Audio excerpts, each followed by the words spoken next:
Sore hari ini Tuhan, kami klaim kembali perubahan hidup kami. Kami melihat begitu banyak hal yang sudah tidak lama lagi seperti masa lalu kami, Tuhan. Kami sedang melihat satu hari yang baru dan masa depan yang lebih baik daripada hari kemarin.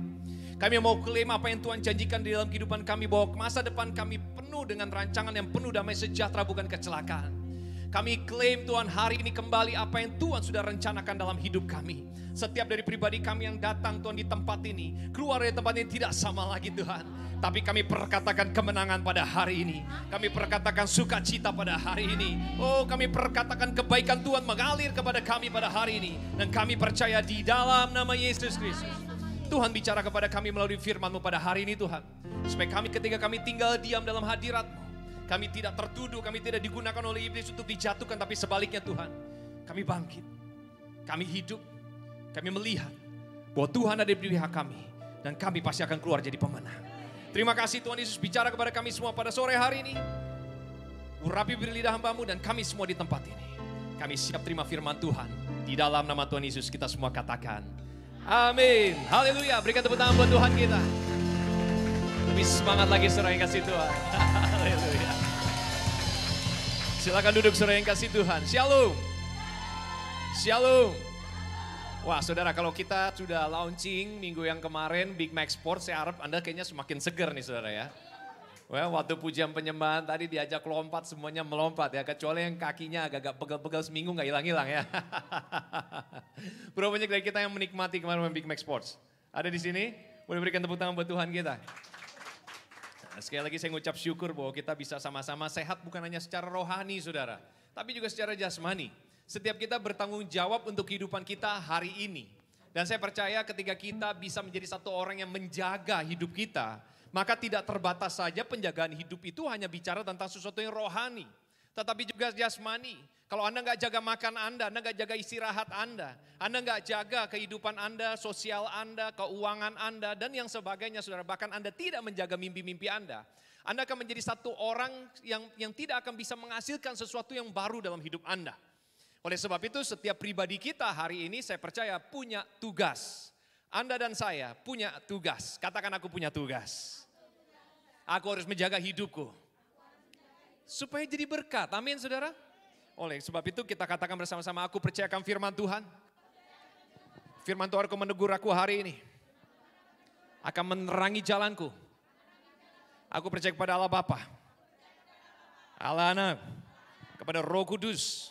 Aku percaya kepada Yesus Kristus. Bahwa Ia akan memberkati aku hari ini. Dan aku pasti akan menjadi berkat. Katakan amin. Berapa banyak dari kita siap buat jadi berkat. Tepuk tangan buat Tuhan kita dong. Haleluya. Saudara, kalau seseorang siap untuk menjadi berkat, pasti terlebih dahulu karena mereka sudah tahu bahwa mereka sudah menerima begitu banyak berkat. Amin. Bagi Anda yang hari ini masih di dalam kehidupan yang itu hanya mikir kapan saya diberkati, saudara dengar baik-baik. Seharusnya kita tahu setiap hari berkat Tuhan itu selalu baru dan selalu sempurna buat kita semua. Oleh sebab itu tadi waktu kita katakan lagu tadi, aku telah mati, aku sudah tinggalkan masa laluku yang lama, itu sebuah proklaim saudara. Jangan menjadi satu orang yang hidup di masa lampau. Artinya adalah apa? Yang masih mengasihani diri sendiri. Ya masih sering kali kita terpojok dengan begitu banyak masalah kita yang kita bahas berbulan-bulan ini dan berminggu-minggu ini kita bahas. Sering kali kita masih tinggal di masa lampau kita hanya melihat satu pribadi yang gagal, satu pribadi yang hancur, satu pribadi yang penuh kekecewaan, satu pribadi yang penuh dengan mungkin hujatan orang, pendapat-pendapat yang negatif dari orang. Dengar, Anda tidak harus hidup di masa lampau. Tapi Anda punya masa depan. Kita semua punya masa depan. Kalau hari ini hidup kita serahkan sama Tuhan. Oleh sebab itu setiap orang yang percaya seharusnya mereka bersuka cita. Kalau hari ini Tuhan kasih kemenangan baru lagi buat kita. Amin. Berapa banyak dari kita mau terima kemenangan baru hari ini. Kasih tepuk tangan buat Tuhan kita. Haleluya. Hari ini kita akan bicara tentang salibkan daging. Boleh katakan salibkan daging. Salibkan kedagingan saudara, kebayang gak? Apa yang harus disalibkan pastor? Apakah artinya kita gak boleh gemuk-gemuk harus kurusin badan gitu? Saudara, ada begitu banyak hal yang harus disalibkan. Kita tahu saudara, sama seperti yang kita bahas tadi. Pada masa lampau dikatakan dengan jelas, kalau seseorang yang disalibkan itu adalah tanda bahwa orang itu udah paling parah. Karena salib bicara tentang kutuk. Saudara, ketika seseorang yang melakukan kejahatan kriminal pada masa tersebut, kalau mereka sampai dihukum harus disalibkan, berarti mereka sudah melakukan sesuatu yang sangat-sangat luar biasa, itu menghujat, memojokkan, mungkin sangat jahat sekali dan sangat tidak ada normanya sama sekali. Oleh sebab itu ketika seseorang sampai bisa disalibkan, itu bukan hanya mereka dibiarkan mati secara pelan-pelan, tetapi menjadi tontonan bagi banyak orang. Supaya setiap orang yang melihatnya, bukan hanya orang itu yang disalib yang malu, tetapi keluarganya pun akan malu, keturunannya pun akan malu. Jadi mereka akan menanggung malu yang begitu panjang kepada keturunan demi keturunannya. Biar menjadi saksi buat banyak orang di atas kayu salib itu, bahwa apa? Setiap orang yang ada di kayu salib berarti mereka terkutuk. Tetapi saudara yang kasih Tuhan, saya percaya, salib itu buat kita semua orang percaya, orang Kristen, adalah tanda kemenangan. Karena kita percaya justru lewat salib itu kita diampuni. Justru lewat salib itu ada pengorbanan yang sudah menggantikan pengorbanan kita. Seharusnya kita yang disalibkan, seharusnya kita yang ada di atas situ. Seharusnya kita yang menanggung setiap kesalahan kita. Oleh sebab itu, Kristus sudah bayar lunas di atas kayu salib buat kita semua, katakan amin. Berapa banyak dari Anda percaya bahwa Tuhan sudah lunas membayar segala sesuatu yang sudah kita lakukan secara tidak baik. Amin saudara. Anda percaya bahwa sudah lunas di atas kayu salib. Berikan tepuk tangan dong buat Tuhan kita. Hari ini waktu kita bicara tentang salibkan kedagingan, berarti kita sedang refleksikan. Saudara, saya tidak lagi bawa Anda kepada masa lampau Anda yang begitu parah, begitu buruk, mungkin punya begitu banyak kisah yang jelek, tidak.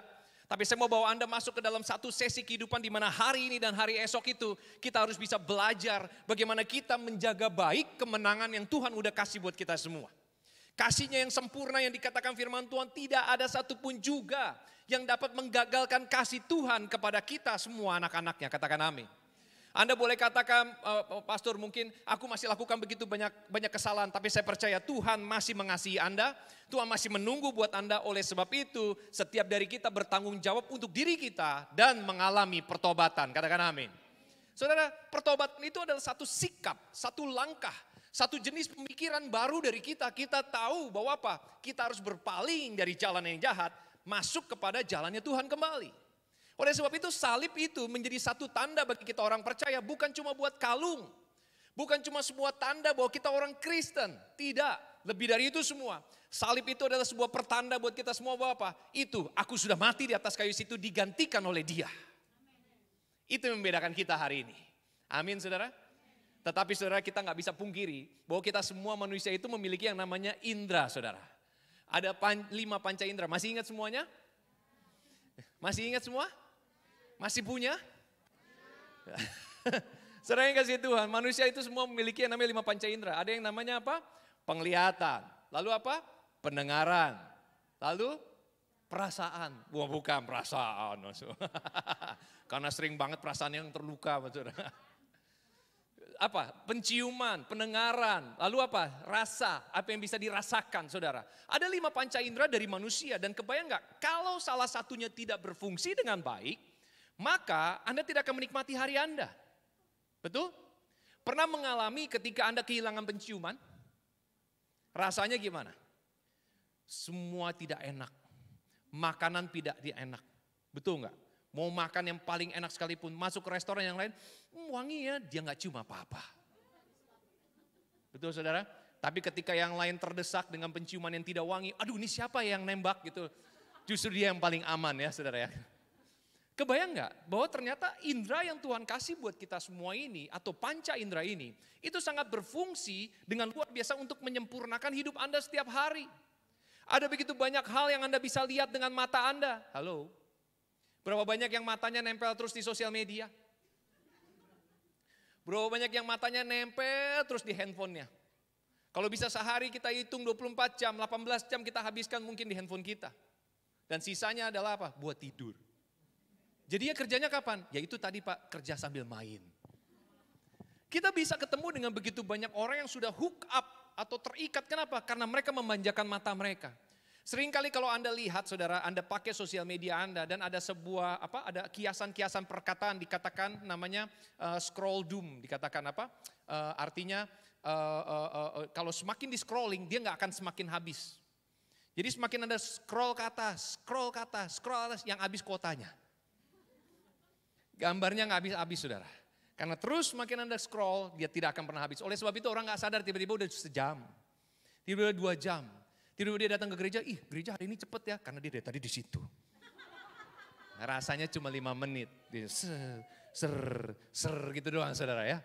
Dia akan terus slide ke atas. Tapi ini yang terjadi dalam hidup kita. Kenapa? Mata kita pakai, tapi seringkali kita tidak menggunakan yang lain sampai akhirnya seringkali mata kita tidak membawa kita kepada hal yang lebih baik. Oleh sebab itu jangan kaget ketika kita melihat sesuatu, seringkali kita mengadopsi sesuatu itu ke dalam pikiran kita. Aduh, pengen ya aku kayak dia. Aduh, coba aja kalau kayak dia. Aduh, coba aja kalau aku punya yang dia punya. Oh, coba aja rumahku seperti itu. Oh, coba saja aku terkenal seperti dia. Oh, coba aja suaraku seperti dia. Saudara, Anda bisa lihat apa saja lewat dunia ini dan Anda pengen aplikasikan di dalam hidup Anda. Tapi saya percaya satu hal, tidak semua hal yang Anda lihat sepertinya baik itu cocok buat Anda. Tidak semua hal yang Anda pikir itu manis itu cocok buat Anda. Karena saya percaya setiap kita anak-anak Tuhan, Anda dibuat spesial oleh Tuhan sesuai dengan siapa Anda hari ini. Hidup Anda, jati diri Anda, identitas Anda itu yang Tuhan sudah siapkan untuk siapa Anda hari ini. Tapi seringkali karena kita tidak jaga mata kita, akhirnya kita mengadopsi begitu banyak hal yang gak baik. Belum lagi telinga kita. Berapa banyak dari kita yang sedikit rasanya sakit di sini. Sakit langsung di sini, kenapa bisa rasa di sini padahal dengernya di sini? Gak ada hubungannya. Betul gak? Dengernya di sini, sakitnya di sini. Wah, lalu apa? Pemikiran yang kalut di sini. Betul gak saudara? Yang reaksi di sini. Bayangkan tubuh Anda saudara yang kasih Tuhan. Begitu banyak Anda coba dengerin yang semakin negatif, bikin makin korset gak tuh semua? Hah? Jangan kaget kalau tembok bisa bolong. Pintu rumah Anda kenapa ditutup-tutupin stiker? Karena udah ada lubang banyak sekali. Kebayang gak? Di dalam hidup kita menggunakan panca indera kita seringkali kita membiarkan apa yang kita lihat, apa yang kita dengar, apa yang kita sentuh. Aduh, kita membiarkan segala sesuatu itu mempengaruhi kita. Bukan menjadi lebih baik, bukan memproses hari kita menjadi lebih tajam, lebih luar biasa. Tapi sebaliknya kita membiarkan, kita dibuai oleh panca indera kita untuk masuk dalam hal-hal yang tidak baik sama sekali. Saudara, saya jadi ingat sekolah minggu itu selalu ngajarin dari kecil. Ada satu lagu yang mungkin Anda tahu semua saudara, lagu sekolah minggu. Ini diajarkan sejak usia dini agar anak itu bijaksana dan menggunakan panca indera mereka. Tahu lagu ini saudara? Coba nyanyi dulu lagunya, ayo kita nyanyi satu deh. Hati-hati gunakan tanganmu, Allah Bapa di surga melihat. Hati-hati gunakan. Berikutnya, hati-hati. Bilang sama sebelahnya. Bilang, jangan takut. Di surga melihat ke bawah. Hati-hati apa? Berikutnya. Ayo. Gunakan kakimu. Allah Bapa di surga melihat ke bawah. Hati-hati gunakan. Ayo yang terakhir aja. Hati-hati. Apa? Muatamu. Muatamu. Allah Bapa di surga melihat ke. Hati-hati apa? Haleluya, tepuk tangan dulu. Mudah-mudahan Anda sampai rumah, sampai besok, sampai hari-hari berikutnya Anda nyanyi terus lagu ini ya. Supaya Anda nggak usah ngomong ke orang lain tapi bisa ngomong ke diri sendiri. Oleh sebab itu selalu pertanyaan, apakah lagu ini berlaku buat orang dewasa? Tapi saudara, sayangnya adalah lagu ini sudah diajarkan semenjak kita kecil. Tapi waktu diaplikasikan di dalam kehidupan kita waktu dewasa tidak kita lakukan. Kita biarkan diri kita justru memanjakan apa yang kita lihat, memanjakan kemana kita mau pergi, masa bodoh Pak jangan ngatur saya, suka-suka saya, hidup saya punya saya, duit punya saya, kesehatan punya saya, suka-suka saya. Mau saya tidur seharian juga punya saya, kasur-kasur saya. Berapa banyak dari kita yang sudah mulai memperkatakan hal tersebut, kita menjadi satu orang yang egois, karena kita pikir dengan kita memiliki tubuh ini, maka kita bisa semena-mena menggunakannya. Saya percaya bahwa kita semua itu terpanggil oleh Tuhan hari ini untuk diberkati dan menjadi berkat. Oleh sebab itu penting banget kalau seseorang itu punya yang namanya kebijaksanaan dengan menggunakan 5 panca indera mereka punya. Karena kalau kita tidak bijaksana dalam menggunakannya, wow, gampang saudara, Anda pasti kejeblos terus. Bro, banyak dari kita yang kejeblos lewat pandangan kita, mata-mata kita. Waduh. Lewat saham cantang saudara, kalau Anda harus pakai kacamata hitam yang tebal banget sekalian lebih baik. Berhati-hati ya kalau udah masa-masa khusus. Belum lagi buka-buka di dalam apa? Wah, katanya tabau, apalagi semakin banyak cabangnya di mana-mana sekarang buat ngambil makin mudah ya. Ada teman-teman yang tinggal bilang, tolong pesenin. Dia lupa saudara, dia tolong pesenin udah 100 kali ya. Akhir bulan habis saja ya. Saudara kebayang gak, kalau kita nggak hold back, kita tidak menahan panca indera kita. Maka yang paling mudah untuk dikalahkan justru adalah 5 panca indera kita yang mestinya membantu kita, tetapi sebaliknya malah bisa menggagalkan kita. Sepertinya simple saudara. Saya mau panjang lebar sebenarnya ngomongin tentang firman Tuhan, tapi saya percaya bahwa ini simple things, 5 things semua orang punya, Anda miliki masing-masing, Anda kontrol masing-masing. Karena kalau kita bisa kontrol 5 hal ini, maka Anda akan memenangkan hari Anda. Anda gak mungkin bisa kontrol 5 hal ini yang punya orang. Jangan lihat. Tapi kita jangan lihat, kita yang lihat. Jangan ngomong gitu, tapi kita sendiri yang ngomong. Kita sendiri membiarkan telinga kita buat dengar. Bahkan melakukan begitu banyak hal, kita perbolehkan hal itu terjadi. Lalu bagaimana kalau misalnya memang hal-hal itu bisa terjadi dalam hidup kita? Saudara, satu orang filsuf Yunani yang terkenal bernama Plato. Plato katakan, excellence is not a gift, but a skill that takes practice. We do not act rightly because we are excellent. In fact, we achieve excellence by acting rightly. Dalam bahasa Indonesia dikatakan bahwa keunggulan itu bukanlah sebuah hadiah, tetapi sebuah keterampilan yang membutuhkan praktek dan latihan. Kita tidak bertindak benar karena kita luar biasa. Nyatanya kita bisa mencapai kepada keunggulan kalau kita bertindak dengan benar. Katakan amin. Saudara, ternyata seorang filsuf Yunani saja, Plato dapat melihat bahwa apa? Bahwa seseorang itu harus melatih dirinya sendiri.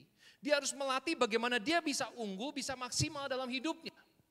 Kenapa seringkali Anda atau saya, seringkali kita ini gak punya pengharapan buat hari esok. Waktu kita ketemu sama kegagalan, waktu kita ketemu dengan situasi yang kacau, waktu kita ketemu dengan orang-orang yang menyebalkan, waktu kita ketemu dengan tidak ada pembelaan di sisi kita, dan begitu banyak hal yang lain. Ada kekurangan demi kekurangan keuangan, kekurangan kesehatan, kekurangan support dan sebagainya. Saudara dengar baik-baik bahwa apa? Kita semua hari ini ditentukan Tuhan untuk menjadi orang-orang yang luar biasa. Tetapi dikatakan tadi bahwa saudara, bukan karena kita luar biasa akhirnya kita bisa bertindak dengan benar. Oke? Tetapi apa? Dikatakan dengan jelas, kalau Anda mau mencapai sebuah keunggulan dalam hidup Anda, yang terbaik Anda bisa hasilkan tentang Anda. Anda bisa punya talenta yang maksimal. Anda bisa punya pemikiran yang baik. Anda bisa menjadi satu orang yang cerdas sesuai dengan apa yang Tuhan tanamkan kepada Anda. Anda bisa menjadi berkat dengan cara yang benar. Anda bisa jaga mulut Anda bukan semau Anda. Anda bisa jaga namanya sikap Anda bukan semau Anda. Saya percaya bahwa apa? Kita sedang melatih diri kita untuk bisa bertindak dengan benar. Katakan amin. Oleh sebab itu firman Tuhan katakan dalam Yakobus 4 ayat 17. Kita baca sama-sama ya. 1, 2, 3. Jadi jika Anda mengetahui kesempatan untuk melakukan hal yang benar hari ini, namun Anda menahan diri untuk tidak melakukannya, Anda bersalah atas dosa. Saudara, ini adalah terjemahan dari versi The Passion Translation. Sangat mudah dimengerti bahwa semua orang punya kesempatan. Anda dan saya punya kesempatan. Semua orang punya 24 jam yang sama. Kalau Anda hari ini ada di Makau, kita semua sama-sama ada di Makau. Anda punya pekerjaan berbeda, Anda punya kehidupan berbeda setiap hari, Anda punya waktu istirahat dan sebagainya, itu milik Anda. Oleh sebab itu banyak sekali orang-orang yang tahu untuk bisa melakukan yang lebih baik kepada kehidupan mereka sebelum kepada orang lain, tetapi mereka tidak lakukan. Jadi jangan kaget kalau buat diri sendiri saja mereka tidak bisa melakukan yang benar. Mereka tidak pernah mengejar yang namanya keunggulan dalam apa yang Tuhan udah percayakan kepada mereka. Jangan kaget kalau mereka melakukan apa-apa juga di luar bagi orang lain. Mereka menjadi orang yang selalu mudah untuk kecewa, selalu mudah untuk menyerah, selalu mudah untuk berpaling. Kenapa? Karena untuk dirinya sendiri dia tidak pernah push untuk bisa unggul. Jadi jangan kaget kalau di luar dia mudah menjadi satu orang yang putus asa. Firman-Nya bilang dengan jelas, kalau hari ini tahu bikin yang benar, kenapa nggak dibuat? Kalau hari ini tahu bagaimana mengatur dengan benar, kenapa nggak dikerjakan? Karena kalau kita tidak mengerjakan, berarti sama saja kita menyepelekan semua hal ini. Oleh sebab itu firman Tuhan ingatkan sama kita lagi, di dalam Yohanes 8 ayat 31-32, kita baca ya, 1, 2, 3. Maka katanya kepada orang-orang Yahudi yang percaya kepadanya, jikalau kamu tetap dalam firman-Ku, kamu benar-benar adalah murid-Ku, dan kamu akan mengetahui kebenaran, dan kebenaran itu akan memerdekakan kamu. Katakan amin. Saudara, the truth will set you free. The truth will set you free. Kalau Anda cari kebenaran dari dunia, dunia nggak bisa add on apa-apa dalam kehidupan Anda. Karena semua yang manis, semua yang keren, semua yang luar biasa di dalam kehidupan orang lain, seperti tadi kita bahas, belum tentu cocok buat kita. Tetapi kita bisa adopsi apa yang firman Tuhan katakan kepada kita semua hari ini. Firman Tuhan katakan engkau adalah imamat yang rajani. Orang-orang yang diberkati, umat kepunyaan Allah. Orang-orang yang dibela dan dilindungi Tuhan. Di mana Tuhan mengasihi Anda dan tidak ada satupun juga yang dapat memisahkan kasih Tuhan antara Anda dengan Dia. Tidak ada satupun juga yang dapat menggagalkan rencana Tuhan di dalam kehidupan Anda. Rancangan yang penuh rancangan damai sejahtera dan bukan kecelakaan. Masa depan Anda itu adalah satu masa depan yang luar biasa. Itu yang Tuhan janji buat kita semua, katakan amin. Berapa banyak dari kita percaya? Tepuk tangan buat Tuhan kita dong. Tapi kita harus tinggal di dalam kebenaran. Tidak bisa kita exclude kebenaran. Tidak bisa yang namanya benar lalu digantikan dengan kompromi. Jangan kaget setiap orang yang suka hidupnya kompromi, dia akan sulit sekali untuk bisa meraih kebenaran dan kemenangan demi kemenangan. Semua yang dia raih hanya bersifat temporary. Pernah lihat orang kaya tapi korupsi? Hasilnya hilang. Hilang. Hilang. Pernah ini juga, pernah orang menikah gara-gara dipaksa? Pernah lihat? Nggak tahu? Ujung-ujungnya gimana? Nggak tahan kan? Bukan karena cinta kan? Bener gak? Kan gak bisa Anda ketemu orang, hey I love you, you love me, we love-lapan. Gak bisa. Gak ada kayak gitu. Betul gak saudara? Apalagi ternyata kalau ternyata di balik pernikahan atau di balik hubungan itu ternyata ada niatan-niatan yang lain. Betul gak? Kenapa aku nikah sama dia? Karena mobilnya bagus. 5 tahun lagi mobilnya udah gak bagus saudara. Aku mau pacaran sama dia kenapa? Karena handphonenya baru. Saudara, handphone yang baru itu tahun depan udah gak baru lagi. Jadi apapun juga kalau Anda melihat seseorang dari penampilan mereka, maka Anda akan menjadi satu orang yang paling cepat untuk kecewa. Karena ternyata terbukti sekali dalam dunia ini, penampilan seringkali tidak sesuai dengan apa yang di dalam.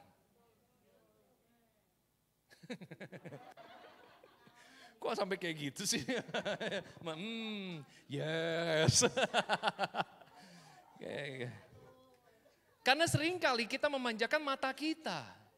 Kita memanjakan apa yang kita dengar, apalagi kalau orang udah cerita. Kamu tahu nggak? Kemarin saya baru buka bisnis baru. Wah, kita dengar. Wah, ini dia yang ku cari. Wah. Kalah saudara. Seringkali kita terbuai dengan begitu banyak sosial media hari-hari ini. Kita lihat begitu banyak orang yang lagi musim namanya flexing kan. Semua anak muda pengen banget menjadi orang itu. Mereka banget pengen kopi, tapi giliran ketahuan ternyata mereka tidak seperti yang mereka ucapkan. Nah ada kekecewaan di situ, kita langsung bilang gini, tau gitu dari kemarin gue ngikutin dia. Terus kenapa juga you follow? Banyak diem-diem yang follow lalu unfollow. Mudah-mudahan di sini tidak ada. Saudara kenapa? Karena banyak dari kita hanya melihat apa yang ada di luar. Firman Tuhan katakan dengan jelas ketika Samuel berjumpa dengan begitu banyak anak-anak daripada Isai saat itu. Dikatakan dengan jelas bahwa dia mencari yang namanya satu pemimpin baru yang akan diurapi menjadi raja atas Israel. Lalu apa yang terjadi? Di situ dikatakan dengan jelas bahwa apa? Tidak ada sama sekali. Di situ dikatakan tidak ada satu pun juga, tetapi ternyata ada satu yang terlepas, yang tidak dianggap, yang begitu jauh yang ada di kebun. Saudara, kalau Anda dan saya hari ini ternyata adalah orang-orang yang tidak dilihat orang, tidak sering dikasih jempol, tiap hari ngarepin jempol banyak gitu, nggak dapet-dapet. Ngarepin follower nambah, nggak nambah-nambah gitu ya, nggak problem. Bilang sama diri Anda, nggak problem. Padahal tiap hari pastor udah ngupload foto 10 biji. Video pun udah diedit-edit, ngabisin waktu diupload, nggak nambah-nambah. Dengar, jangan khawatir. Karena justru yang paling penting adalah apa? Tuhan katakan Tuhan nggak lihat paras. Tuhan nggak ngelihat apa yang di luar. Tapi Tuhan melihat apa yang ada di dalam kita. Katakan amin saudara. Berikan tepuk tangan buat Tuhan kita.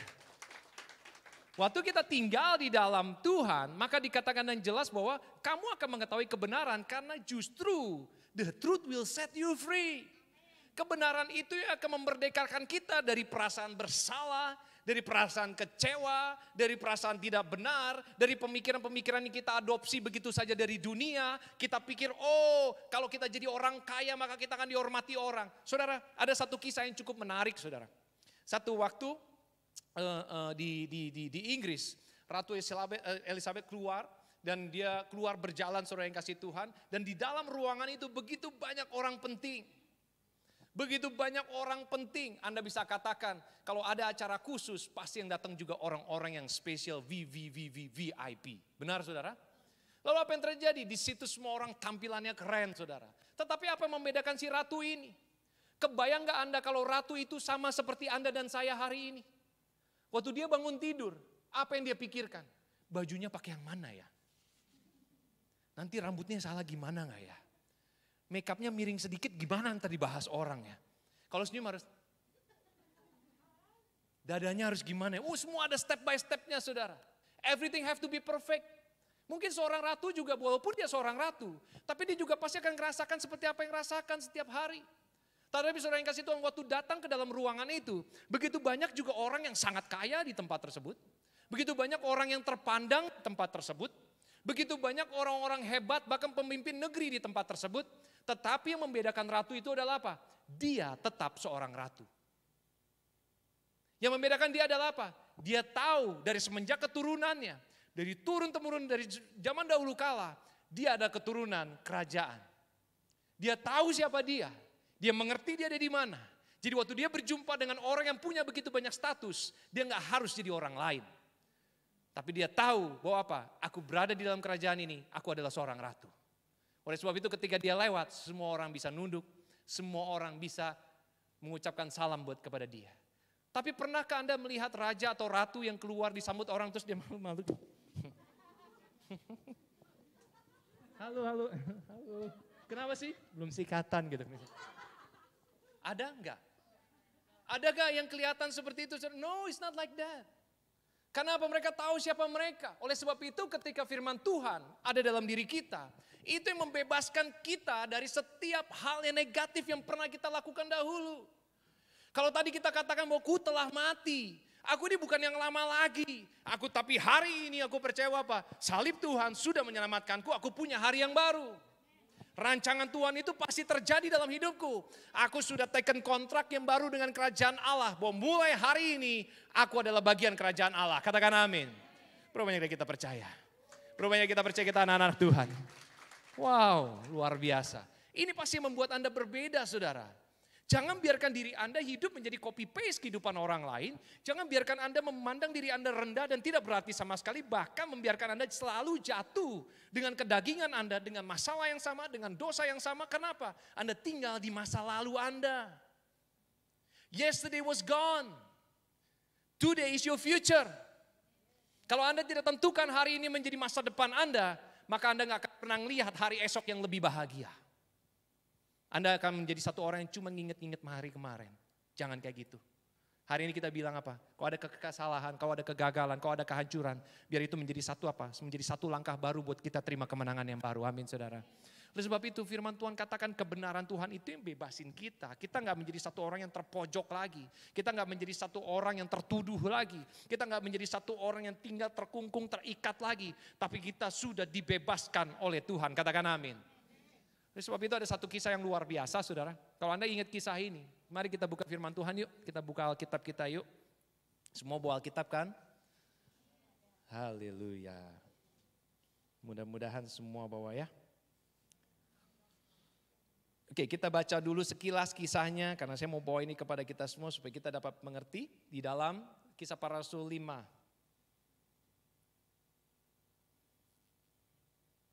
Oke. Ayat yang ke-1 sampai dengan ayat yang ke-15. Saya bacakan buat saudara atau gimana saudara? Oke, kita sampai ayat yang ke-11 dulu ya. Itu saja. Ada seorang lain yang bernama Ananias. Ia beserta istrinya Safira menjual sebidang tanah. Dengan setahu istrinya ia menahan sebagian dari hasil penjualan itu dan sebagian lain dibawa dan diletakkannya di depan kaki rasul-rasul.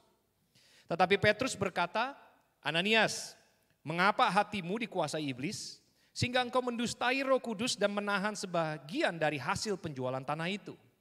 Selama tanah itu tidak dijual, bukankah itu tetap kepunyaanmu? Dan setelah dijual, bukankah hasilnya itu tetap dalam kuasamu? Mengapa engkau merencanakan perbuatan itu dalam hatimu? Engkau bukan mendustai manusia tetapi mendustai Allah.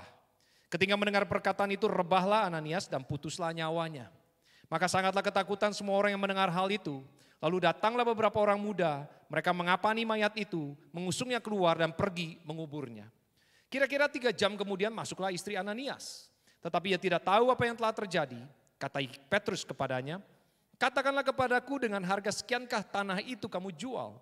Jawab perempuan itu, betul sekian. Kata Petrus, mengapa kamu berdua bersepakat untuk mencobai roh Tuhan? Lihatlah, orang-orang yang baru mengubur suamimu berdiri di depan pintu dan mereka akan mengusung engkau juga keluar. Lalu rebahlah perempuan itu seketika itu juga di depan kaki Petrus dan putuslah nyawanya. Ketika orang-orang muda itu masuk, mereka mendapati dia sudah mati, lalu mereka mengusungnya keluar dan menguburnya di samping suaminya. Maka sangat ketakutanlah seluruh jemaat dan semua orang yang mendengar hal itu. Katakan amin. Saudara yang kasih Tuhan, di sini dikatakan bagaimana perjalanan kehidupan Ananias dan Safira. Waktu baca ini seringkali kita menjadi takut. Takut mati. Takut dihukum Tuhan. Berapa banyak dari kita diajarkan dulu bahwa apa? Untuk takut. Awas ya kamu bohong, kamu mati loh. Kamu masuk neraka loh. Saudara, saya percaya bahwa apa? Tuhan kita itu penuh kasih, itu dulu nomor 1. Tentu setiap orang akan bertanggung jawab dengan perbuatan mereka, tetapi Allah kita tidak mengatakan di sini bahwa apa? Berarti setiap orang yang berbohong mati. Kalau enggak kita semua udah mati kemarin saudara. Tapi hari ini kita masih hidup. Dan semua itu karena kasih karunia Tuhan. Kalau Anda sudah pernah melalui satu kesalahan yang fatal dalam hidup Anda, ingat hari ini Anda masih ada kan? Karena Tuhan mengasihi kita. Mengerti ini dulu supaya kita tahu bahwa apa? Satu konteks kita tidak mudah untuk diajarkan sesuatu yang salah. Pertama dengar baik-baik. Di sini segala sesuatu itu diberikan kuasa kepada si empunya. Tadi dikatakan bagaimana Ananias dan Safira memiliki sebidang tanah yang mereka punya, yang kuasa ada di dalam tangan mereka. Tetapi apa yang terjadi? Waktu mereka membawa, karena semua waktu saat itu customnya adalah orang-orang akan membawa persembahan kepada para murid Yesus, dikatakan di tempat itu. Lalu apa? Mereka akan bawa para rasul ini ke hadapan Tuhan dan dipersembahkan. Dan akan dibagi bagi begitu banyak orang-orang yang di tempat itu untuk menolong satu sama lain. Tetapi apa yang terjadi adalah mereka mencuri kemuliaan dari tempat itu. Mereka pura-pura memberi yang terbaik kesannya. Padahal apa? Mereka hanya ingin dapat kehormatan dari orang lain. Dengar saudara yang kasih Tuhan. Ananias dan Safira ini mungkin seperti banyak orang di luar sana. Kalau pada saat itu saudara di zaman itu kita nggak bisa katakan bahwa semua orang itu sungguh-sungguh sama Tuhan. Anda nggak bisa katakan gara-gara dia ke gereja hari Minggu bahwa dia apa? Dia pasti jempol nih. Gara-gara dia bawa naktir kita bakso kemarin, ini anak Tuhan gitu. Nggak bisa saudara.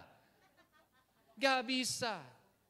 Jangan sampai kita menjadi satu pribadi yang mudah sekali mengatakan bahwa everything is just so simple as that. Bahwa apa? Karena ketemu pelayanan, karena ketemu di gereja, karena pendeta, maka dia ini semua anak Tuhan. Tidak, menurut saya firman ini ngomong dengan jelas bagaimana setiap kita bertanggung jawab dengan apa yang kita lakukan hari ini. Siapapun Anda, apapun posisi Anda, seberapa terkenalkah Anda, seberapa kayakah Anda, di sini dengan jelas setiap pribadi berkuasa atas dirinya sendiri tentang kedagingan mereka sendiri. Yang dia lakukan adalah dia ingin mendapatkan satu hormat lebih. Ini bukan satu orang yang berarti datang kepada Tuhan mau ngasih yang terbaik. Berapa banyak dari kita datang ke tempat ini, jangan sampai saudara, waktu kita datang nyembah Tuhan karena kita mau dilihat orang lain, kita lagi nyembah Tuhan. Jangan sampai kita datang ke gereja hari Minggu, kenapa? Karena gak enak kita orang Kristen. Kalau hari Minggu gak gereja rasanya gak afdol. Tapi hari-hari biasa hidup kita, sesuka kita, seliar kita. Jangan kaget kalau firman Tuhan katakan ada begitu banyak penyesat-penyesat yang masuk ke dalam gereja. Masuk ke dalam komunitas, masuk menjadi sahabat. Jangan kaget kalau Anda buka Facebook ketemu satu calon pasangan yang baru pulang perang ngaku jadi tentara. Lalu habis itu ngajakin nikah, ujung-ujungnya cuma ngambil uang.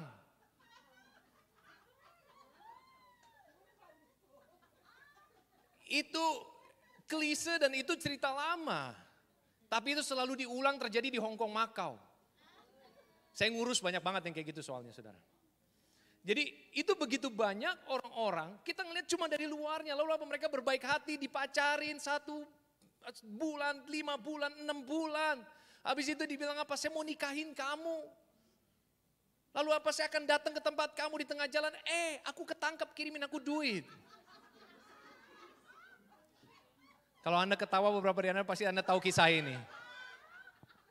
Karena kisah ini bukan baru 1 tahun 2 tahun saudara, bertahun-tahun kisahnya sama terus saudara.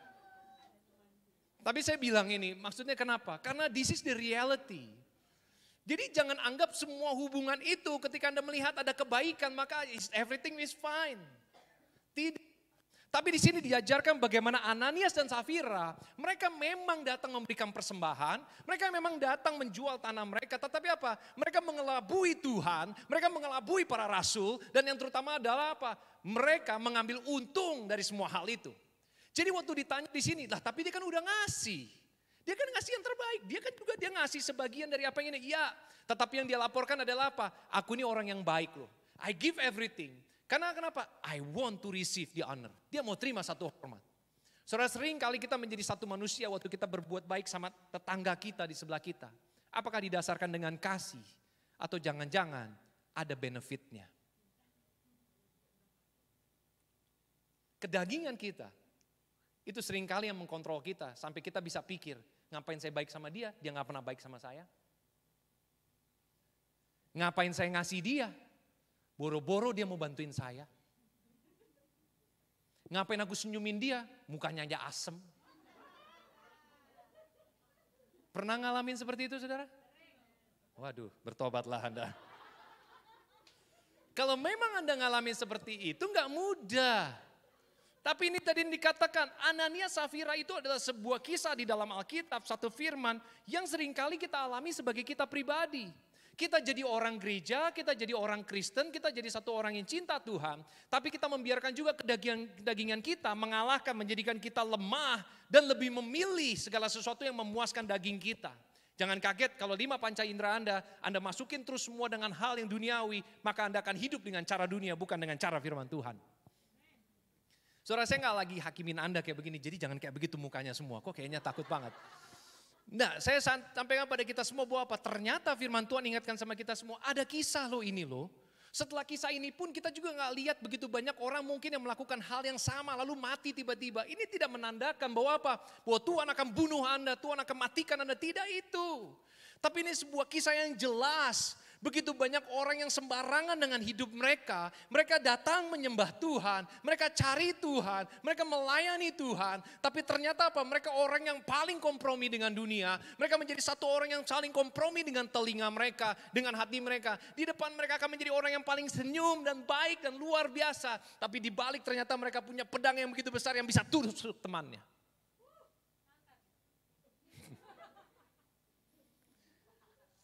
Kisah ini mengatakan bahwa apa? Anda dan saya jangan sampai menjadi Ananias dan Safira. Apa yang Tuhan percayakan kepada kita, itu terserah. Saya percaya Anda keluar dari tempat ini, firman sudah disampaikan, tapi Anda mau melakukan dan mau menghidupinya, itu terserah Anda. Betul kan? Besok mau dibaca lagi, terserah Anda. Linktree, BIC Mako ada berapa banyak yang buka atau enggak? Enggak masalah saudara. Kita enggak nyari follower. Kita enggak perlu dulu ngecek kurvanya berapa banyak hari ini yang masuk dan melihat dan membaca, tidak. Karena apa? Firman Tuhan ditabur, firman Tuhan itu hidup, firman Tuhan itu justru yang kami misalkan tubuh, jiwa dan roh. Itu lebih penting. Saya percaya kita bukan cuma dengar firman, tapi kita harus jadi pelaku firman. Ananias dan Safira sudah menjadi bukti. Kalau kita tidak bisa melakukannya, justru ini akan berbahaya buat kita semua. Itulah yang terjadi dalam kehidupan mereka. Mereka membiarkan hal ini terjadi sampai akhirnya apa? Mereka pun harus menerima yang namanya maut akhirnya dalam hidup mereka. Firman Tuhan katakan seperti gini, yuk kita baca sama-sama buat menekankan kisah tadi ya saudara. 1, 2, 3. Tetapi tiap-tiap orang dicobai oleh keinginannya sendiri. Karena ia diseret dan dipikat olehnya. Dan apabila keinginan itu telah dibuahi, ia melahirkan dosa. Dan apabila dosa itu sudah matang, ia melahirkan maut. Saudara-saudara yang kukasihi, janganlah sesat. Katakan amin. Saudara, di sini dikatakan orang-orang yang dicobai oleh keinginannya sendiri. Karena dia apa? Dipikat. Kita lihat, kita dengar, kita raba, kita dengerin, kita coba masuk ke dalam sesi itu. Dan ternyata apa? Kita terjebak di dalamnya tanpa kita sadari. Kita membiarkan diri kita dibuai oleh perkataan orang yang negatif. Berapa banyak dari Anda yang masih suka dengerin orang ngegosip? Berapa banyak dari kita yang makin digosok, makin sip? Wah, makin dalam. Makin kayaknya pengen tahu. Gak perlu. Karena Anda gak perlu itu buat dalam hidup Anda. Anda gak perlu, gak bisa diaplikasi kok. Ceritanya orang lain. Coba Anda bayangkan gak ini. Hari ini ada orang yang gosip sama Anda gak punya masalah sama orang itu. Anda digosipin tentang orang itu. Lalu besok apa? Anda ketemu orang itu, Anda akan memandang seperti apa yang digosipin oleh orang itu. Itu diadopsi namanya. Walaupun kita bilang gini, saya gak suka gosip Papa. Tapi apa? Kenyataannya aksi kita yang keluar adalah udah dari apa yang kita dengar. Berhati-hatilah menggunakan telinga kita. Berhati-hatilah dengan mata kita. Berhati-hatilah dengan mulut kita. Berhati-hatilah dengan tangan kita, peraba kita. Apalagi yang terakhir adalah apa? Penciuman kita. Gak bisa sembarangan saudara. Firman Tuhan bilang, segala sesuatu itu kalau dibuahi dia akan lahirkan dosa. Dan kalau dosa itu udah matang, matilah kau. Selesai kita. Amin saudara. Saya percaya kita semua ini ada di dalam dunia dan kita tahu bahwa apa? Firman Tuhan katakan juga sama kita 1 Yohanes 2:16. Sebab semua yang ada di dalam dunia, yaitu keinginan daging dan keinginan mata, serta keangkuhan hidup, bukanlah berasal dari Bapa, melainkan dari dunia. Saudara jangan kaget kalau selesai Anda firman Tuhan dari sini, Anda pulang, Anda buka handphone Anda akan ditawarkan lagi semua hal ini. Saya gak bisa awasin Anda, jadi Anda jangan katakan gini, pastor sih kurang telepon saya. Bukan itu saudara. Kalau Anda keluar dari tempat ini, dunia ada di dalam tangan Anda lewat handphone Anda. Anda hari ini bisa merasakan sukacita enggak, itu kadang tergantung dari sini, itu luar biasa saudara. Kadang hari kita jadi enak gara-gara ada message, ada jempol dari orang. Hari kita jadi gak enak kenapa? Gara-gara ada orang yang ngomong aneh-aneh di dalam message kita. Saudara gak bisa gitu. Hidup Anda jangan ditentukan oleh apa kata orang dan apa kata dunia. Tapi dikatakan tadi dengan jelas keinginan daging, keinginan mata, keangkuhan hidup itu bukan dari Tuhan. Kalau Anda adalah representasi kerajaan sorga maka Anda harus tahu bahwa apa? Segala sesuatu yang diperkatakan oleh Tuhan, oleh firman Tuhan itu hidup. Dan justru itu yang membuat Anda berbeda. Amin. Ada satu lagi kisah tentang satu orang yang luar biasa yang namanya adalah Yudas Iskariot. Yudas Iskariot ini adalah satu orang yang nempel sama Yesus, jalan bersama dengan Yesus, dipilih oleh Yesus. Saudara dengarkan ini baik-baik, Anda dan saya dipilih oleh Tuhan. Kayaknya kurang yakin. Anda dan saya ini dipilih oleh Tuhan. Kalau Anda katakan aku jadi orang Kristen gara-gara tetanggaku, bukan itu saudara. Saya tahu Tuhan bisa pakai tetangga Anda, tetapi pertama-tama adalah apa? Karena Tuhan sudah memilih Anda. Kalau Anda bisa memberikan hidup Anda hari ini percaya dibaptis dan percaya kepada Yesus Kristus. Kenapa? Karena dikatakan dengan jelas bahwa Tuhan sudah memilih Anda. Dari awal menurut Anda apakah Yudas Iskariot dipilih Tuhan? Berapa banyak yang suka sama Yudas Iskariot? Adakah kita yang sudah pernah mengenal, membaca kisah Alkitab dan kita katakan, siapa tokoh Alkitab yang paling engkau sukai dalam Alkitab? Terus kita bilang, Yudas Iskariot. Ada yang ngomong gitu? Saudara, saya banyak banget baca cerita tentang dia, kisah dia. Kenapa? Karena menurut saya hidupnya menarik. Hasilnya tidak menarik, tapi hidupnya menarik. Dia adalah satu orang yang dipilih dari 12 murid. Dia selalu hadir dan ada walaupun tidak dikatakan di dalam Alkitab Yudas Iskariot melakukan mujizat, tidak dikatakan. Tapi ketika ada mujizat demi mujizat, para murid Yesus ada di situ, artinya ada dia. Dia nih ngelihat dengan mata dia mujizat terjadi. Dia ngelihat duduk bersama-sama, bahkan dari 12 murid, bisa-bisanya dia juga jadi bendahara. Dia dipercaya memegang keuangan perjalanan buat misi mereka dan sebagainya. Dan tiba-tiba apa? Dengan hatinya pun waktu tiba-tiba Yesus disamperin oleh satu wanita yang memberikan parfumnya yang seperti seharga penghasilan 1 tahun. Diurapi kepada kaki Yesus, dia katakan buang-buang uang. Mustinya apa? Mustinya kita bisa kasih orang-orang yang gak punya. Hatinya sepertinya baik waktu dia ngomong di luar. Tapi tak ada yang tahu apa yang ada di dalam. Ternyata dia menggunakan semua kebaikan yang ada di luar. Ternyata di dalam ada satu rencana yang jahat karena dia mengingini semua uang itu. Saudara, ini satu orang yang kepincut. Dia biarkan diri dia di luar berlaku seperti murid Yesus. Seperti para rasul, mungkin waktu berjalan dia bangga. Kenapa? Yesus dihormati masuk kota demi kota. Anda bayangkan gak? Yesus masuk kota, orang mau disembuhkan. Orang datang kepada Yesus, datang kepada para muridnya. Dari 12 murid itu Anda bayangkan hari ini gerombolan VVIP. Masuk di satu kota semua orang nyamperin. Pasti mereka juga nyalamin ya kan. Yudas juga pasti disalamin sama orang-orang itu. Kalau zaman dulu udah bisa selfie, pasti kita selfie sama dia. Dan berapa banyak orang yang habis itu udah upload di Instagramnya, di Facebooknya. Ujung-ujungnya ketika Yudas mengkhianati Yesus dan bunuh diri. Akhirnya apa? Kita hapus fotonya.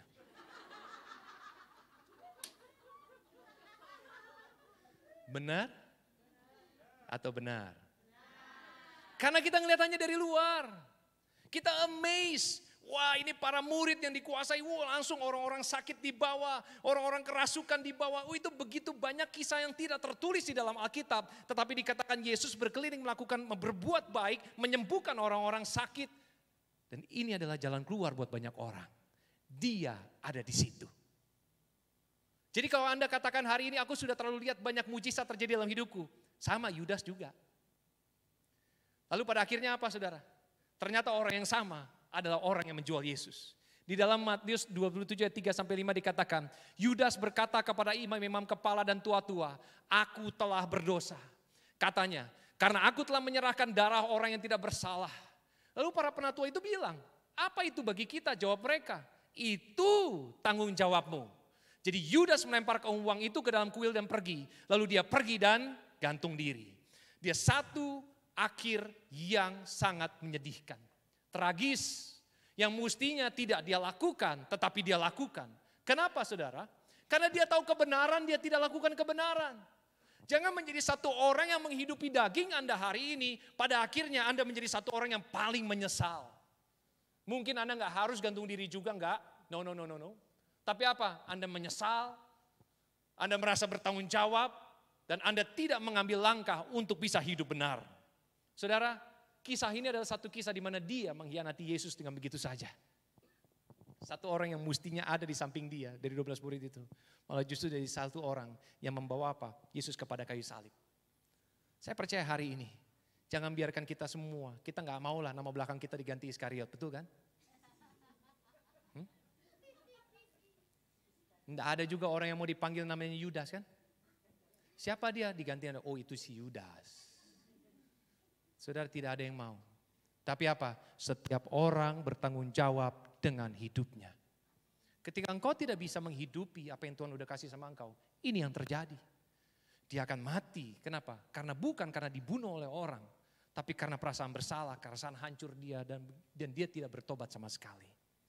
Saudara, Galatia 5 ayat 24 katakan, kita baca yuk 1, 2, 3. Barang siapa menjadi milik Kristus Yesus, ia telah menyalibkan daging dengan segala hawa nafsu dan keinginannya. Katakan amin. Saudara yang kasih Tuhan, mau gak hari ini kita belajar yuk. Kalau pengen sesuatu, tanya aja sama Tuhan, gak salah kok. Gak salah, tanya dulu sama Tuhan saudara. Anda mau pindah kerja, Anda mau mulai usaha, Anda mau nikah, mau cari jodoh, Anda mau pergi ke kota lain. Apapun yang Anda mau lakukan yang Anda pikir bahwa kebaikan buat Anda, boleh kok, tanya sama Tuhan. Jangan pakai nafsu, ngelihat di sana ada untung, kita ke sana. Ngelihat ke situ ada untung, kita ke sana. Berteman dia ada untung, kita main sama dia. Berteman sama yang ada untung, kita main ke sana. Saudara, jangan. Kita menjadi satu orang yang tidak punya pendirian dan pada akhirnya adalah apa? Kita tidak akan pernah bisa mencapai yang namanya apa yang kita cita-citakan. Amin. Dalam ya hari ini ya. Oleh sebab itu saudara yang kasih Tuhan, firman Tuhan katakan, kita harus punya satu identitas baru di dalam Kristus. Di dalam satu ayat firman Tuhan, Galatia 2 ayat 20, yuk saudara, sudah ayat yang terakhir. Identitas lama saya, apa? Telah disalibkan bersama dengan Kristus dan tidak lagi hidup. Dan sekarang inti dari kehidupan baru ini bukan lagi milikku. Karena yang diurapi menjalaninya, hidupnya melalui aku. Kita hidup dalam persatuan sebagai satu. Hidup baru saya diberdayakan oleh iman anak Allah yang sangat mengasihi saya. Sehingga dia memberikan dirinya untuk saya, menyalurkan hidupnya ke dalam hidup saya. Katakan amin. Saudara, ketika Anda bergaul rapat dengan Tuhan, walaupun Anda hidup masih dengan daging Anda, tetapi roh Tuhan yang memimpin Anda. Artinya dia apa? Ditransplantasikan satu kuasa Roh Kudus yang hadir dalam hidup Anda. Anda akan melihat kemenangan demi kemenangan terjadi. Akan ada jawaban-jawaban jitu yang gak pernah Anda pikirkan sebelumnya. Akan ada solusi di dalam kehidupan. Bukan hanya bersifat yang sesuatu yang hanya negosiasi. Gak selesai. Urusan uang gak selesai. Kesehatan gak selesai. Urusan keluarga gak selesai. Bisnis gak selesai. Tapi semua pasti selesai. Kenapa? Karena ada penasihat ajaib bersama dengan Anda. Katakan amin. Saudara yang kasih Tuhan, firman ini katakan dengan jelas. Kalau kita semua jelas hari ini kita mengerti identitas baru kita di dalam Kristus. Maka Anda dan saya tahu bahwa apa? Bahwa kita adalah bagian dari kerajaan Allah. Tuhan ada bersama dengan kita. Dapatkah kita lakukan kesalahan? Dapat. Tetapi yang membedakan adalah apa? Bahwa firman Tuhan katakan seperti ini. 1, 2, 3 kita baca yuk. Aku telah menghapus segala dosa pemberontakanmu seperti kabut diterbangkan angin dan segala dosamu seperti awan yang tertiup. Kembalilah kepadaku sebab aku telah menebus engkau. Katakan amin. Katakan amin. Yesaya 44 ayat 22 menutup firman Tuhan hari ini. Saya percaya satu adalah apa? Tuhan itu udah bayar lunas. Tuhan udah bayar lunas. Jangan mulai lagi. Jangan biarkan Anda cuma copy paste apa yang dunia coba bilang bahwa caranya tuh ABC. Caranya 1 sampai 10. No saudara, lihat firman Tuhan. Sudah jelas firman Tuhan dari dahulu sekarang bahkan selama-lamanya dia akan hidup tetap. Dan akan tetap menjadi jalan keluar. Kenapa? Karena firman itu adalah Allah sendiri. Hari ini mau gak kita supaya kita bisa salibkan kedagingan kita? Anda punya banyak keinginan? Gak apa-apa. Saya bilang gak boleh. Tapi jangan biarkan Anda terus berjalan dengan apa yang Anda pikir. Itu menyenangkan dan bagus buat Anda. Belum tentu. Kembalikan kepada Tuhan. Saya percaya hari ini kalau kita bawa ke Kalvari kembali saudara. Kalau kita bawa lagi kasihnya Tuhan. Maka kita sendiri pun akan disempurnakan di dalam Tuhan. Berapa banyak dari kita percaya akan terima kemenangan yang baru. Mari pelayan Tuhan untuk maju ke depan. Berikan tepuk tangan bagi Allah kita. Mari saudara. Haleluya.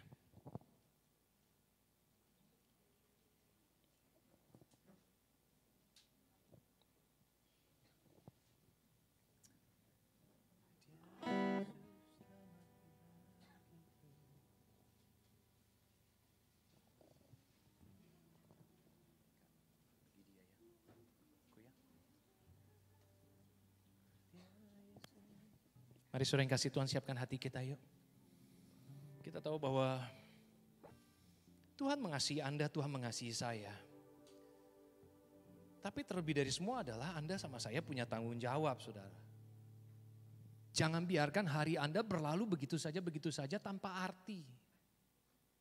Berapa banyak dari kita yang menyia-nyiakan waktu kehidupan kita. Ingat, Anda gak bisa kembalikan waktu kehidupan Anda. Uang bisa dicari. Teman bisa dicari. Apapun pekerjaan, bisnis bisa dicari. Tapi waktu tidak akan pernah kembali. Selagi kita saat ini bisa menghargai waktu yang Tuhan kasih sama kita. Kita percaya bahwa sebab Tuhan itu sungguh mengasihi kita. Saya percaya saudara yang kasih Tuhan. Hari ini firman Tuhan bilang sama kita semua, mau nggak kita sebagai anak-anak Tuhan, kita balik lagi kepada Tuhan yuk.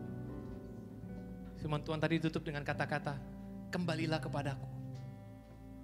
Kalau memang udah lakukan kesalahan, kalau kita udah sering kompromi, yuk kita balik lagi sama Tuhan. Terima kasih Tuhan.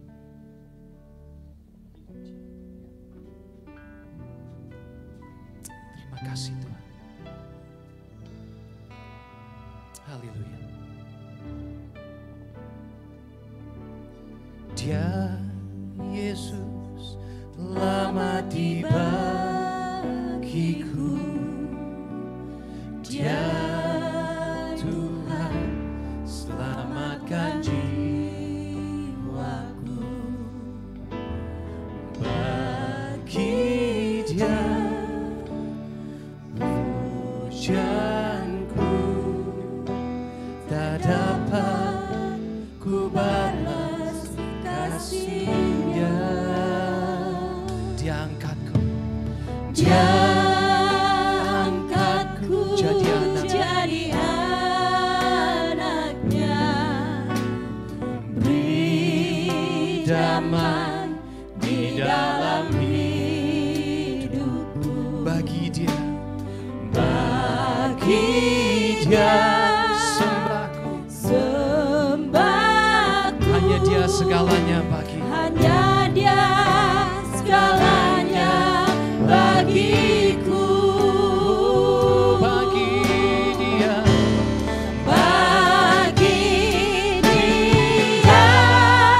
segala pujian, hormat serta syukur, kekal selamanya bagi Dia. Segala pujian, hormat serta syukur, selama-lamanya. Amin, saudara yang kasih Tuhan. Katakan sekali lagi, Dia Yesus telah mati bagiku. Dia Yesus telah mati bagiku.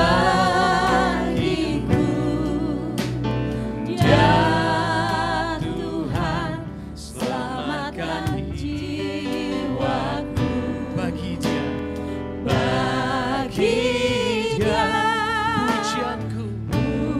pujianku tak dapat ku balas kasih-Nya.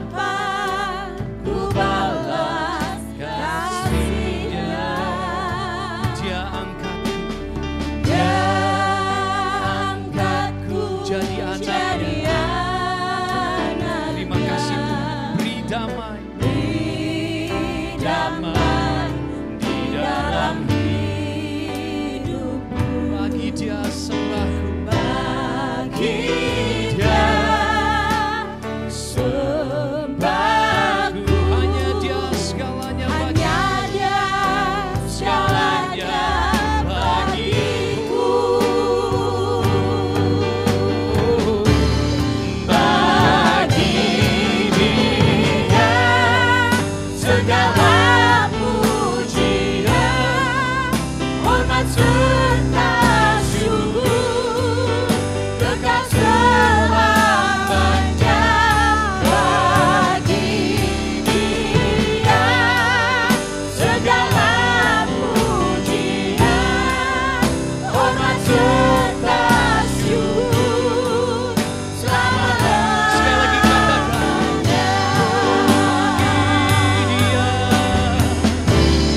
bagi Dia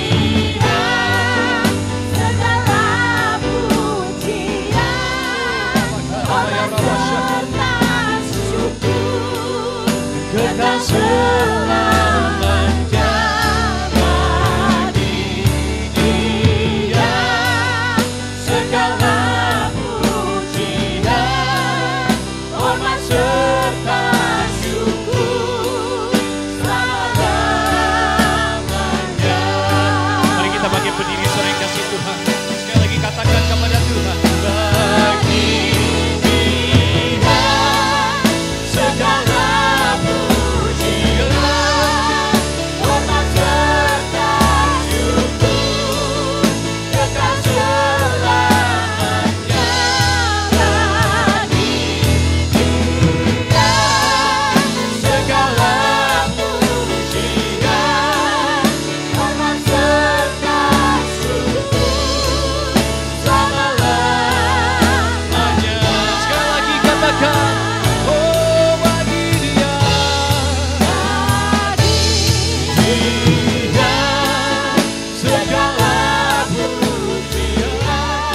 Mari angkat kedua tangan kita saat ini.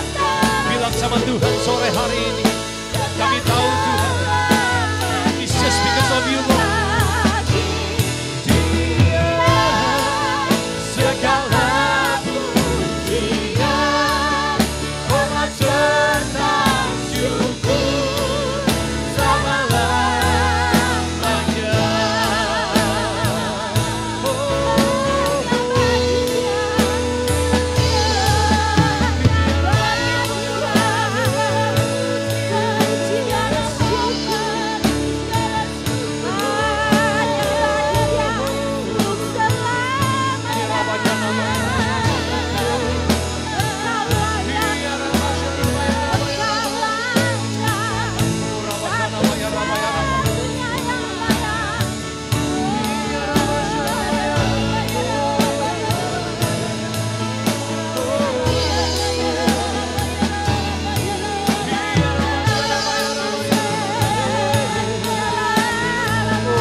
Terima kasih untuk salib-Mu.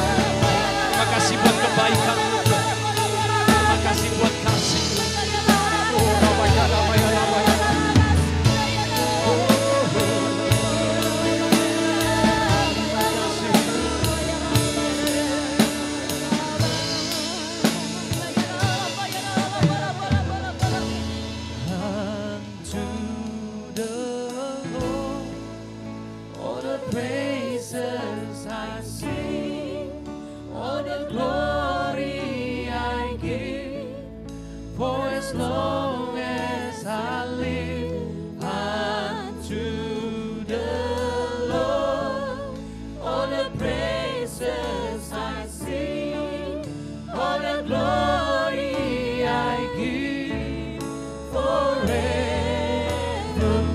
Sekali lagi katakan unto the Lord.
Mari angkat tanganmu saat ini. Mereka kau lihat, semua sudah tuntas di atas kayu salib itu. Kita masuk dalam minggu kudus ini. Kita akan masuk di minggu ini kepada Jumat Agung. Kematian yang diberikan buat Anda dan saya. Kita akan masuk dalam kebangkitan yang menyatakan dia hidup dan mengalahkan maut. Tuhan mau katakan sama kita semua bahwa apa? Jangan tinggal dengan masa lalumu. Tapi engkau punya hari ini dan masa depan. Jangan biarkan dagingmu mengambil alih kehidupanmu. Tapi perkatakan kemenangan yang baru Tuhan kasih hari ini. Kedahsyatan Tuhan kasih hari ini. Breakthrough Tuhan kasih hari ini. Hari ini Tuhan bawa kami naik lagi dan tidak turun Tuhan. Tuhan bawa kami menjadi seorang pemenang kembali di dalam nama Yesus Kristus. Kami perkatakan hari ini. Bagimu Tuhan segala hormat, segala pujian. Dan kami klaim janji Tuhan dalam hidup kami. Berkati anak-anak-Mu Tuhan. Berkati apapun yang kami kerjakan.